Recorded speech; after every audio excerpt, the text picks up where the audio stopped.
Terima kasih karena memilih channel ini. Sebelum kita mulakan video ini, sila pertimbangkan untuk menekan butang like, share, dan subscribe, dan aktifkan butang lonceng Anda agar Anda sentiasa mendapat info-info percuma pada setiap hari dari channel kami. Dan tinggalkan komen Anda karena komen Anda amatlah dihargai. Terima kasih. Ahli Majelis Pimpinan Tertinggi MPT Parti Peribumi Bersatu Malaysia Bersatu, Datuk Wan Saiful Wanjan diminta tidak lupa bahawa parti itu pernah memadam 3 kes membabitkan Datuk Seri Rafizi Ramli ketika ia bersekongkol dengan Pakatan Harapan 1.0. Ahli Majlis Tertinggi UMNO Datuk Dr. Muhammad Puajar Kasih berkata, hukuman juga boleh diubah daripada penjara kepada berkelakuan baik. Sebab itu Rafizi boleh bertanding PRU ke-15, katanya yang mengulas komen Wan Saiful kepada kenyataan beliau. Dakwa Puad, semasa bersekongkol itulah ramai pemimpin UMNO termasuk Datuk Seri Najib Razak dan Datuk Seri Zahid Hamidi dikenakan puluhan tuduhan. Bahkan, Najib ada kes SRC 1 dan 2 serta 6 tahun dituduh tanpa dibicara. Jangan lupa, Syed Saddiq menuduh kes rasuahnya adalah kerana dia jadi mangsa pertuduhan politik oleh Muhyiddin.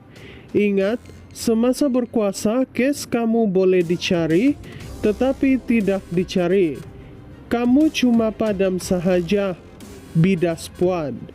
Baru-baru ini, Puad menasihatkan Rafizi yang juga bekas timbalan Presiden Parti Keadilan Rakyat PKR tidak bakar partinya dengan kerajaan secara berlebih-lebihan. Ini kerana, kata beliau, dibimbangi nasib Rafizi yang juga bekas Menteri Ekonomi itu berakhir di penjara.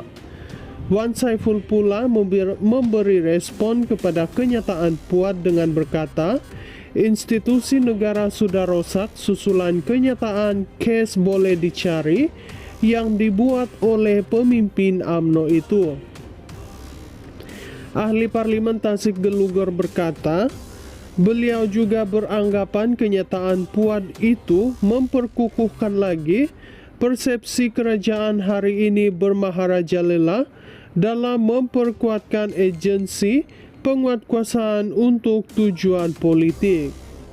Ahli Majlis Pimpinan Tertinggi MPT Parti Peribumi Bersatu Malaysia Bersatu, Datuk Wan Saiful Wanjan diminta tidak lupa bahawa parti itu pernah memadam 3 kes membabitkan Datuk Seri Rafizi Ramli ketika ia bersekongkol dengan Pakatan Harapan 1.0. Ahli Majlis Tertinggi UMNO Datuk Dr. Muhammad Puajar Kasih berkata, hukuman juga boleh diubah daripada penjara kepada berkelakuan baik. Sebab itu Rafizi boleh bertanding PRU ke-15, katanya yang mengulas komen Wan Saiful kepada kenyataan beliau. Dakwa Puad, semasa bersekongkol itulah ramai pemimpin UMNO termasuk Datuk Seri Najib Razak dan Datuk Seri Zahid Hamidi dikenakan puluhan tuduhan. Bahkan, Najib ada kes SRC 1 dan 2 serta 6 tahun dituduh tanpa dibicara.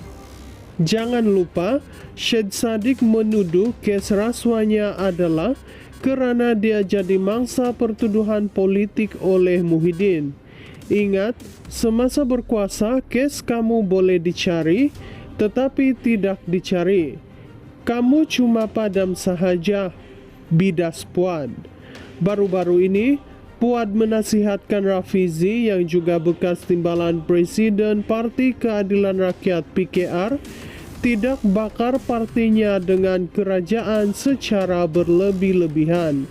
Ini kerana, kata beliau, dibimbangi nasib Rafizi yang juga bekas Menteri Ekonomi itu berakhir di penjara. Wan Saiful pula memberi respon kepada kenyataan Puad dengan berkata, Institusi negara sudah rosak susulan kenyataan case boleh dicari yang dibuat oleh pemimpin UMNO itu. Ahli Parlimen Tasik Gelugor berkata, beliau juga beranggapan kenyataan Puad itu memperkukuhkan lagi persepsi kerajaan hari ini bermaharajalela dalam memperkuatkan agensi penguatkuasaan untuk tujuan politik.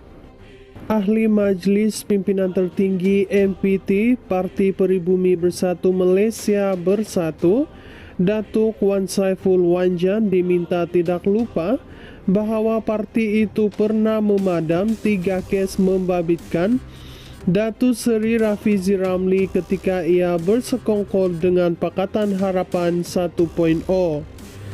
Ahli Majlis Tertinggi UMNO Datuk Dr. Muhammad Puajar Kasih berkata, hukuman juga boleh diubah daripada penjara kepada berkelakuan baik. Sebab itu Rafizi boleh bertanding PRU ke-15, katanya yang mengulas komen Wan Saiful kepada kenyataan beliau. Dakwa Puad, semasa bersekongkol itulah ramai pemimpin UMNO termasuk Datuk Seri Najib Razak dan Datuk Seri Zahid Hamidi dikenakan puluhan tuduhan. Bahkan, Najib ada kes SRC 1 dan 2 serta 6 tahun dituduh tanpa dibicara. Jangan lupa, Syed Saddiq menuduh kes rasuahnya adalah kerana dia jadi mangsa pertuduhan politik oleh Muhyiddin. Ingat, semasa berkuasa kes kamu boleh dicari tetapi tidak dicari. Kamu cuma padam sahaja, bidas Puad. Baru-baru ini, Puad menasihatkan Rafizi yang juga bekas timbalan Presiden Parti Keadilan Rakyat PKR tidak bakar partinya dengan kerajaan secara berlebih-lebihan. Ini kerana, kata beliau, dibimbangi nasib Rafizi yang juga bekas Menteri Ekonomi itu berakhir di penjara. Wan Saiful pula memberi respon kepada kenyataan Puad dengan berkata, institusi negara sudah rosak susulan kenyataan kes boleh dicari yang dibuat oleh pemimpin UMNO itu. Ahli Parlimen Tasik Gelugor berkata, beliau juga beranggapan kenyataan Puad itu memperkukuhkan lagi persepsi kerajaan hari ini bermaharajalela dalam memperkuatkan agensi penguatkuasaan untuk tujuan politik.